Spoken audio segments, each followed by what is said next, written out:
India में आप अपनी कास्ट नहीं बदल सकते, लेकिन रिजर्वेशन पाने का तरीका जरूर बदल सकते हैं। इसी सोच के साथ जौनपुर के एक लड़के ने अपना पैर सिर्फ इसलिए काट लिया ताकि एमबीबीएस की सीट उसे डिसेबिलिटी कोटे में मिल सके। कल 26 जनवरी है, इंडिया का कॉन्स्टिट्यूशन लागू हुए 77 ईयर्स हो जाएंगे और उसी कॉन्स्टिट्यूशन का आर्टिकल 14 राइट टू इक्वालिटी की बात करता है। वहीं आर्टिकल 15 कहता है कि इंडिया में आपके साथ कास्ट के बेस पर डिस्क्रिमिनेशन नहीं होगा। लेकिन इंडिया में बहुत सारी जॉब है, कॉलेज में एडमिशन है, वो आपको सिर्फ और सिर्फ कास्ट के बेस पर दिया जाता है। आज की इस वीडियो में मैं आपको एक्सप्लेन करने वाला हूं कि इंडिया में कास्ट बेस्ड रिजर्वेशन की क्या कंडीशन है और इस कास्ट बेस्ड रिजर्वेशन की वजह से कभी भी इंडिया में कास्ट डिस्क्रिमिनेशन खत्म नहीं होगा। क्योंकि यहां पर लोगों को यह लगता है, खासकर जो जनरल कैटेगरी के लोग हैं, उनको यह लगता है कि उनके साथ गलत हो रहा है, क्योंकि उनको ज्यादा मेहनत करनी पड़ती है कंपेयर टू रिजर्व कैटेगरी। वहीं अनरिजर्व कैटेगरी के जो लोग हैं उनको काफी ज्यादा मेहनत करनी पड़ती है। फॉर एग्जाम्पल नीट यूजी की आप कट ऑफ देखेंगे तो यहां पर आपको देखने को मिल सकता है कि अनरिजर्व की जो कट ऑफ है वो बहुत ज्यादा जाती है कंपेयर टू आपके जो रिजर्व कैटेगरी है। ये सब सुनकर आपको लगेगा कि शायद मैं रिजर्वेशन के खिलाफ हूं, लेकिन नहीं, ऐसा नहीं है। मैं आपको सारी की सारी चीजें बाय प्रूफ दिखाने वाला हूं आज की इस वीडियो में। यहां पे आप देख सकते हैं 2026 में ये नोटिस इशू हुआ था नीट पीजी का, यानी कि नीट पीजी में अगर आपको एडमिशन लेना है तो अगर आप रिजर्व कैटेगरी से बिलोंग करते हैं, एससी है, एसटी है, ओबीसी है या फिजिकल डिसेबल है, तो आपको सिर्फ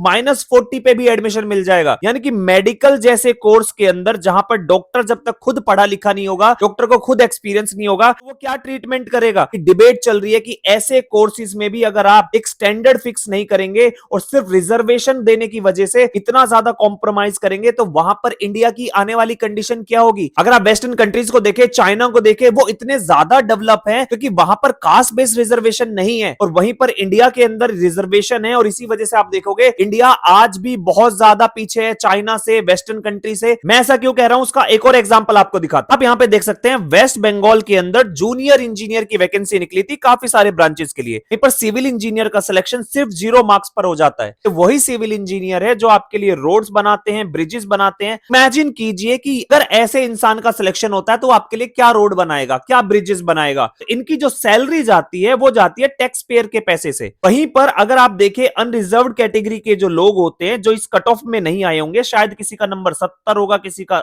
60 होगा, ये कैंडिडेट ज्यादा कैपेबल है इस 0 मार्क्स से। वहीं पर आप डीयू को देख सकते हैं, डीयू में सिर्फ अपनी सीट्स को फिल करने के लिए वो इतना नीचे स्टैंडर्ड सेट कर चुके हैं, बहुत सारे कोर्सेज के लिए सिर्फ 0 मार्क्स अगर आपके हैं आपको एडमिशन मिल जाएगा। तो आप इमेजिन कीजिए कि ऐसे स्टूडेंट्स की क्या कैपेबिलिटीज होंगी। इंडिया का सबसे बड़ा एग्जाम होता है यूपीएससी का सिविल सर्विसेज एग्जाम। देखिए यहां पर आप देख सकते हैं, आपको एक वेरिएशन देखने को मिलेगा कि रिजर्व कैटेगरी के जो मार्क्स हैं वो थोड़े से कम होते हैं, लेकिन इसका असली एडवांटेज जो आपको मिलता है वो मिलता है आपका सर्विस एलोकेशन के टाइम पर। यहां पर आप देख सकते हैं अगर कोई भी कैंडिडेट आईएएस बनना चाहता है तो उसकी रैंक 78 के आसपास होनी चाहिए। वहीं पर अगर आप रिजर्व कैटेगरी से है, ओबीसी के लिए 435, एससी के लिए 567, एसटी के लिए 625, यानी कि अगर आपकी रैंक बहुत ज्यादा है तो भी आप आईएएस बन सकते हैं। वहीं पर अगर आप आईपीएस बनना चाहते हैं तो जनरल के लिए 252, आपका ओबीसी 636, एससी आपका 865 एंड एसटी 858। यानी कि ये कैंडिडेट जिसको आप आईपीएस बना रहे हैं वहीं पर ये आईएएस बन सकता है, लेकिन नहीं, सिर्फ रिजर्वेशन की वजह से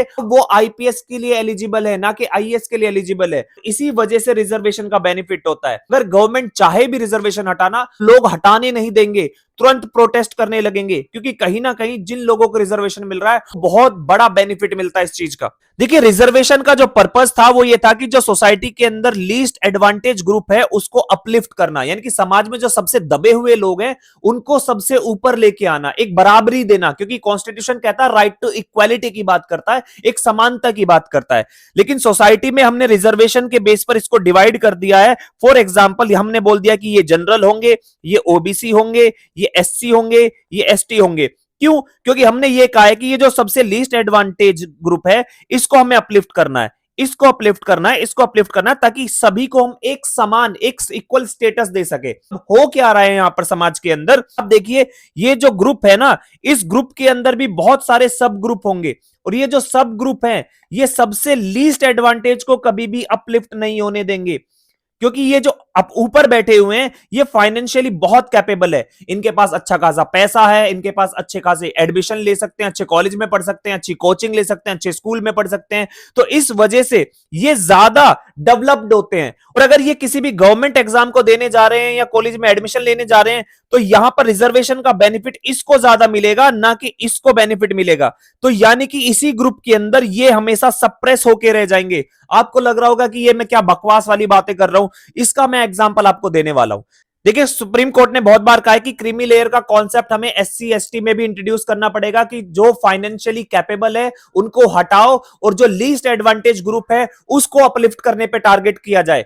क्योंकि यहां पर आप देख सकते हैं यूपीएससी का जो हर बार सिलेक्शन होता है उसके अंदर जो एसटी रिजर्वेशन है, एसटी की लगभग 700 कास्ट है, लेकिन उसमें जो सबसे ज्यादा सिलेक्शन होता है वो सिर्फ एक कास्ट का होता है, वो है मीना कास्ट का।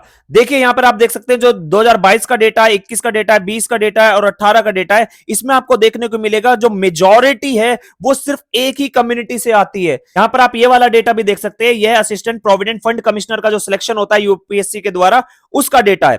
वहीं पर यूपीएससी एपीएफसी जिसे कहते हैं असिस्टेंट प्रोविडेंट फंड कमिश्नर, उसमें जो टोटल सीट है यहां पर आप देख सकते हैं 159 सीट्स, और 159 सीट्स में से जो 12 सीट है वो एसटी कैटेगरी की थी, और उस एसटी कैटेगरी में आप देख सकते हैं 12 की 12 सीटों पे सिर्फ एक ही कम्युनिटी है, वो है मीना कम्युनिटी। क्योंकि मीना कम्युनिटी जो है वो फाइनेंशियली बहुत कैपेबल है, और यहां पर इसी वजह से आपको देखने को मिलेगा, यहां पर मान लीजिए मीना कम्युनिटी आ गई, तो ये कम्युनिटी कभी भी इनको अपलिफ्ट नहीं होने देती है, क्योंकि ये खुद फाइनेंशियली कैपेबल है, तो सबसे ज्यादा परफॉर्मेंस जो है इनकी अच्छी परफॉर्मेंस होती है, और ये अच्छे परफॉर्म नहीं कर पाते, तो कट ऑफ में इनका नाम आ जाएगा और इनका नाम नहीं आ पाता है। तो इसीलिए सुप्रीम कोर्ट चाहता है कि ऐसी कम्युनिटीज को क्रीमी लेयर के थ्रू हम हटा दें, उनको रिजर्वेशन ना दे, बल्कि इन कम्युनिटीज पर, इन लोगों पर फोकस करें जो सबसे ज्यादा लिस्ट एडवांटेज है। इसका दूसरा एग्जांपल आप यहां पे देख सकते हैं, राजस्थान पब्लिक सर्विस कमीशन का जो रिजल्ट डिक्लेयर हुआ था आरएएस 2023 का, वहां पर 972 सिलेक्शन हुए थे टोटल, जिसके अंदर आपको देखने को मिलेगा 105 जो सिलेक्शन है वो सिर्फ मीना कम्युनिटी से सिलेक्शन हुए थे। वहीं पर अगर मैं बात करूं जो टोटल एसटी पॉपुलेशन है उसका लगभग लगभग आपको देखने को मिलेगा कि 0.5% पॉपुलेशन है पूरी की पूरी मीना कम्युनिटी की, लेकिन जो रिजर्वेशन मिलता है, जो बेनिफिट मिलते हैं, वो सबसे ज्यादा 80 to 90% सिर्फ एसटी कम्युनिटी में, मीना कम्युनिटी को मिल जाते हैं। और इसी वजह से कहा जा रहा है कि क्रीमी लेयर का कॉन्सेप्ट जो आप इंट्रोड्यूस कीजिए। यहां पर आप देख सकते हैं 2021 की यूपीएससी सिविल सर्विस मेंस की लिस्ट है, और इस लिस्ट के अंदर आपको मीना कम्युनिटी से 31 कैंडिडेट मिल जाएंगे, और यही सबसे बड़ा रीजन है इंडिया के अंदर कि रिजर्वेशन को अब हमें दोबारा से रिवाइज करना पड़ेगा, नए तरीके से रिजर्वेशन इंट्रोड्यूस करना पड़ेगा।